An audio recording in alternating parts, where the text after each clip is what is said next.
Hey. So, I know I'm supposed to be like, hey guys, it's me, the millennial teacher. But because I don't really have a following yet, I don't know if I have like the rite of passage to really be saying that. But welcome to my first ASMR video. I'm so excited to get this started. I have wanted to do ASMR forever. Well, I guess only recently have I gathered the courage to actually try to attempt it myself. And as you guys listen, you're gonna have to give me tips on what you like and what I could do better because I'm so new to this. My boyfriend had to help me set up everything. This is the microphone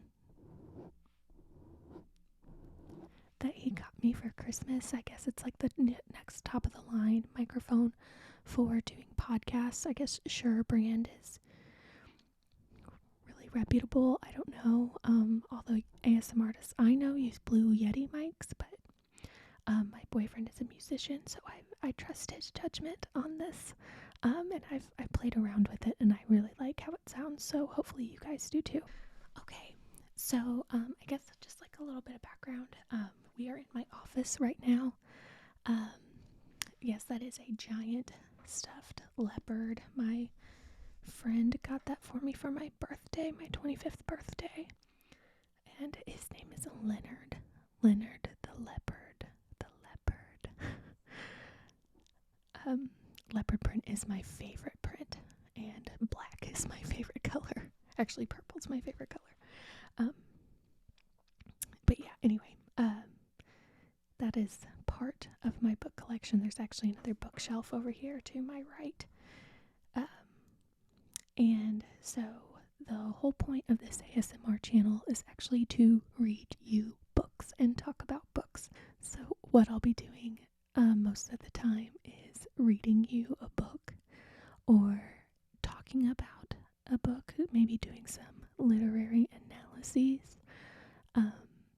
I am a high school English teacher, for those of you who don't know me personally. I decided to go ahead and pull the trigger on doing this ASMR channel through the encouragement of my students. So thank you, students, for, being there and supporting me. I really appreciate you guys. Without you, I wouldn't have a job. So, yeah, I'm very blessed to have the support system that I do.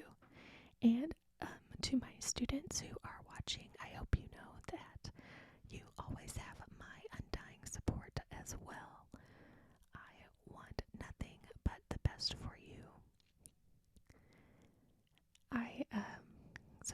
This is my second year officially teaching at the high school level. I love getting to talk about books with young people because they have such interesting things to say, and I love seeing the aha moment on their faces when we come to some realization that they hadn't considered before. It's really a magical moment, and it never gets old. So anyway, I guess I'm gonna go ahead and get started with my first book reading. Today I'm going to do The Old Man and the Sea by Ernest Hemingway. Ernest Hemingway is probably my second favorite author, my first one being Game of Thrones. You can probably see the Lannister lion flag in the background. I love Cersei Lannister. I wrote my master's thesis on Cersei Lannister and Daenerys Targaryen, and then I kind of concluded about the other women in Game of Thrones. But anyway, that'll be probably another video for another day. Today I wanted to do this special edition of The Old Man and the Sea. I love this story. I actually read it for the first time last summer with my summer school kids, and I just think it's a really beautiful tale of perseverance and believing in yourself, and how you can't ever really fail if you trust the process and trust what you're doing. and know who you are. So even whenever we come up short, it's not really a failure if you can learn from the lesson.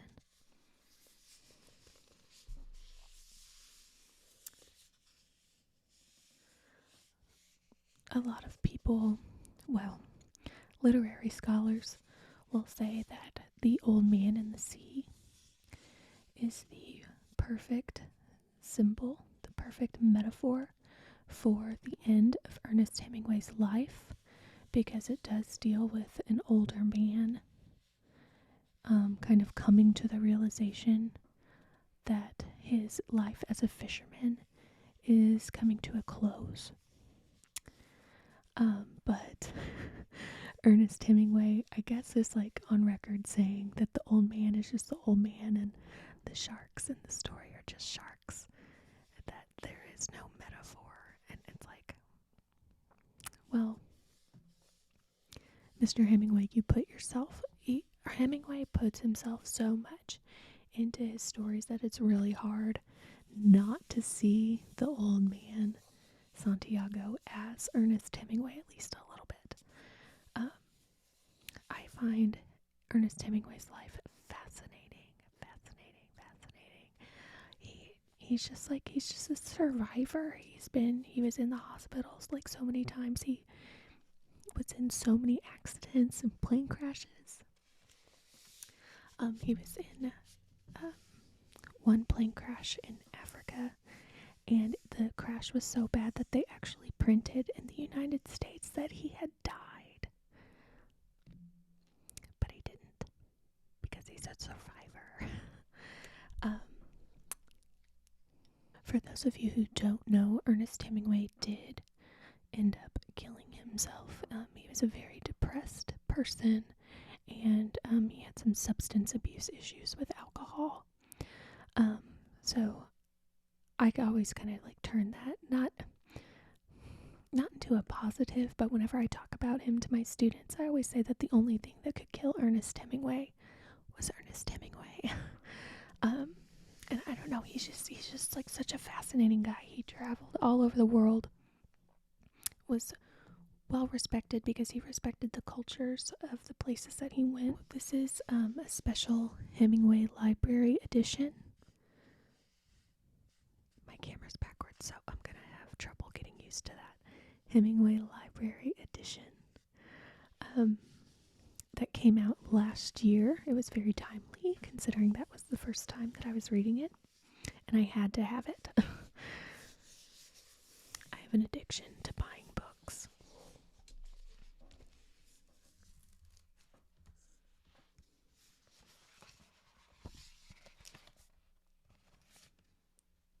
So here on the inside is actually Ernest Hemingway's handwriting and notes about the story.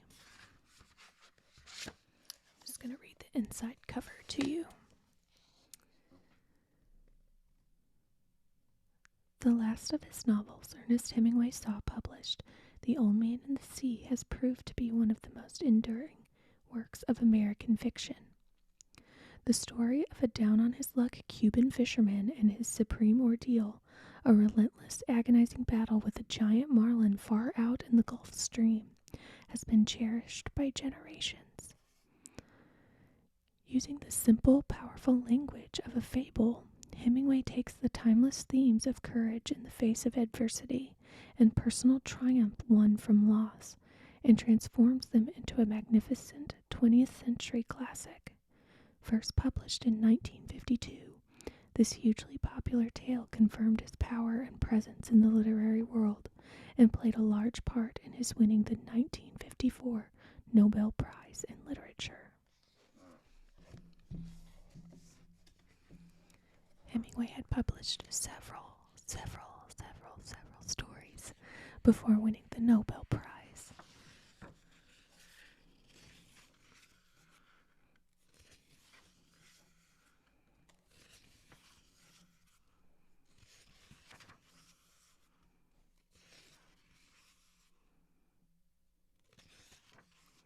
There's several pages before the actual story begins.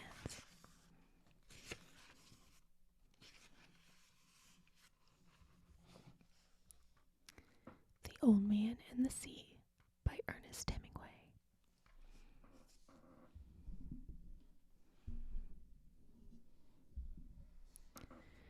He was an old man who fished alone in a skiff in the Gulf Stream, and he had gone 84 days now without taking a fish. In the first 40 days a boy had been with him, but after 40 days without a fish, the boy's parents had told him that the old man was now definitely and finally Salau, which is the worst form of unlucky. And the boy had gone at their orders in another boat, which caught 3 good fish the first week.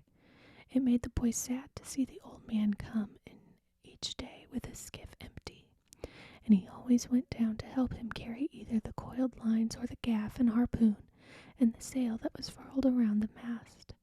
The sail was patched with flour sacks, and, furled, it looked like the flag of permanent defeat.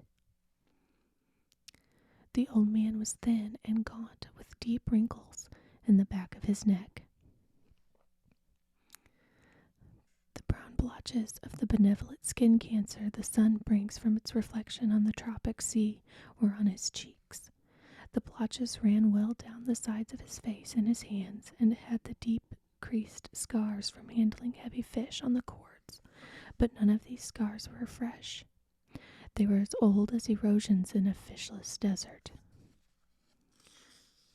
Everything about him was old except his eyes, and they were the same color as the sea, and were cheerful and undefeated.